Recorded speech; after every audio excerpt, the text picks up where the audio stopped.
કાકા હા તો હજી કાલે જઉં છું હા મહાકુંભ ડૂબકી મારવા. હું આવીશ મને લઈ જજે.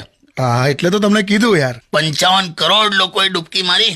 અરે મારે પણ મોક્ષ લેવો જ છે યાર. સ્વર્ગમાં જ જગ્યા જોઈએ છે, ભલે ચિત્રગુપ્ત ના પાડે. પણ ના હું કામ પાડે તમને. જઈશું આપણે બસ. બસ હવે તો આ દેશમાં બાકીના જે 95 કરોડ વધ્યા એના ઉપર જ ધ્યાન આપવાનું ને. કેમ તો 55 કરોડની તો ફાઇલ ક્લિયર ના થઈ ગઈ? એવું ના હોય એટલે હું ફાઇલ ક્લિયર થઈ ગઈ એટલે.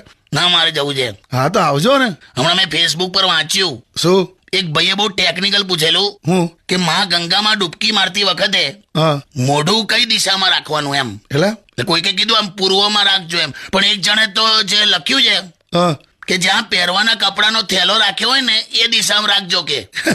ના તો તમને કોઈક બાવા સમજીને અગરબત્તી બતાવશે.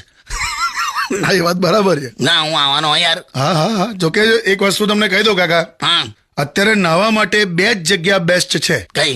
એક કુંભમાં અને એક શેર બજારમાં. ના ના આપણે કુંભનું રાખને યાર. હા બરાબર. આપણે કર્મોની સફાઈ કરવી છે, તિજોરીની નહીં. કાકા હા તો હજી કાલે